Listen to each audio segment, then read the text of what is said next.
like to thank you for joining us today. I'm Charlotte Cunningham. I'm Zach Thompson, and this is my wife Amber. And my husband Nick. And we'd also like to introduce our mascot, the Barrel Monkey.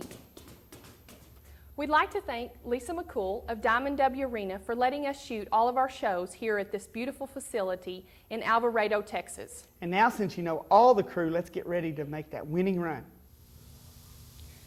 Hello everybody, I have Paul Humphrey of Decatur, Texas here with us today. He's joining us on winningruns.com, and we appreciate you deciding to join us. Tell me a little bit about yourself, Paul. Well, I come from a horse family. My mom ran barrels when she was younger. She continued to run barrels after her and my dad got married, and he was a bull rider for many, many years. That was back when it was RCA, and he made the finals many, many times. My mom made the finals quite a few times in the barrel racing. I actually started when I was 8 years old, and I never will forget that I had a little white Shetland pony, and it was an ex-clown horse. And so we did a lot of tricks that I didn't want to do, but he wanted to do them, especially in the barrel pattern. But he was my first horse, and then it just grew from there. I always knew that I wanted to be a horse trainer, but for some reason I knew that that was going to take a lot of work. You don't just wake up one day and become a horse trainer. So I chose to go a little bit different route. I got in with the reiners and spent almost 10 years with them, working for many, many different professional reiners, and learned how to break a horse and teach a horse what to do.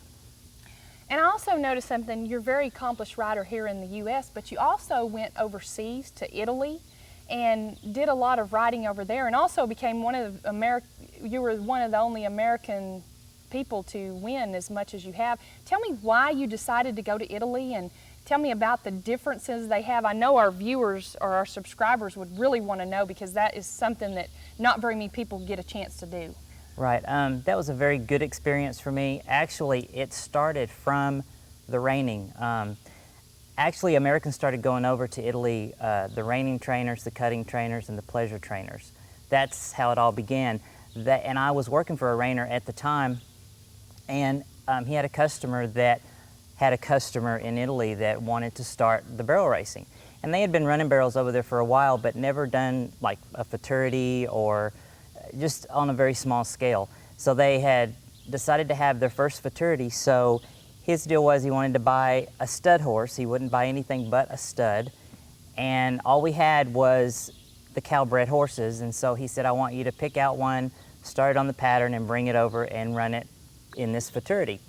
And so we did that, and I took the horse over, not knowing what to expect at all. I get there, and it's very, very different. I got nowhere to prepare my horse at all. I mean, no jackpots prior. It was just a big fair. I mean, and it's like huge, at least 2,000 spectators in the stands, at least. And they're very vocal, very, very vocal. And of course, me being the only American in the fraternity, there was like 15 in the fraternity. And he doesn't want to be on camera today. So He's anyway, busy. but when they announced that I was from America, and there's no alleys, you have to come in from the side. And of course, when I stepped into the arena, the crowd went ballistic. And my horse just stopped and stared at the crowd for a second, and I thought, this is not going to be good. But, you know, he walked on out, and I did like a half circle and went through the barrel pattern. Really turny horse, real patterned. Not ate up with a lot of speed, but it really benefited me having the turn, because it was like a 13-second pattern. Oh, yeah. And it was all about how you work those barrels. And he won the first go-around and the second go-around. There were horses there that were a lot faster than that horse, but they just didn't have the turn. Did you put in on any clinics down there? Did you kind of help them? Did they improve while you were there? Because you said you were there for 3 years, right? Right. That was my first trip actually there, and that is what actually started the whole scenario. They got me to sign on for 3 years after that. Okay, the first thing I'm going to talk about today is the approach to each barrel. I think that's the most important thing in barrel racing, is the approach to that barrel. That's going to set your stage for the whole turn. It's important at the first barrel, second barrel, and the third. I'm going to walk up here right now. I've got some markers set up here, and that's just to They're exercises that I do to work my horse's body. Again, you're going to hear me say that a lot today. I mean, it's very important that your horse knows how to use his body. I'm going to step my horse up behind this barrel. That's why I've got that marker there, to make sure that I go behind it, come all the way around, and I'm going to stop right here. My horse should be directly between the second and the third barrel, okay? I don't want to stop over here, because a lot of people do this right here.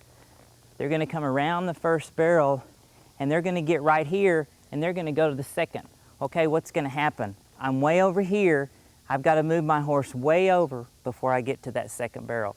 You've got to complete this turn, especially in your slow work, because if you don't do it in your slow work, they're sure not going to do it when they run. And you've got to follow through yourself all the way to here, and then you stop, okay? Step over to the second. I don't like to run my horse directly at the barrel and pick them up and move them over. I think that wastes time, and you are running against the clock. I like to go right up into my spot. I'm going to pick my horse's shoulder up. Again, I'm going to step up behind the barrel, and I'm going to follow all the way through to right here. When I stop, I should be looking directly at my spot on the third. Again, you've got to complete that turn, actually over-exaggerate it a little bit in your slow work, because believe me, if you don't over-exaggerate, you're not going to have that finishing touch when you go faster. Okay, before we go on much further on the barrel pattern, I wanted to explain a few things to you. It's my opinion that you've got to have a horse with basics, and that means your horse has really got to be broke. And my definition of broke is not a horse that will not buck me off. I mean, that's part of being broke, but there's a lot more to it than that. You know, it takes a lot of time to get a horse broke. They need to be rode as they're two, quite a bit of riding, maybe give them a little break and then come back on them right before they turn 3. Again, the horse has got to be taught how to use his body. If I pick this rein up, I want my horse to give his head, okay? I don't want him to put his head up in the air and try to get away from me. I mean, and I shouldn't have to do any more than that right there. And see, he's coming to me right there. And that's the feel that you need to have. Paul, I see you brought some different bits today that you use on your horses. Explain to me what your favorite ones are, what they do, and how you use them. Okay, first of all, let me explain what I think about bits in general. The bit is not going to win the barrel race for you. It may help you lose the barrel race if you have a bit on and you're not using it properly. I believe your best barrel run starts at home with your preparation. That's all for today, folks. Join us next month for a brand new show. Let's race this sunset. All right, let's do it.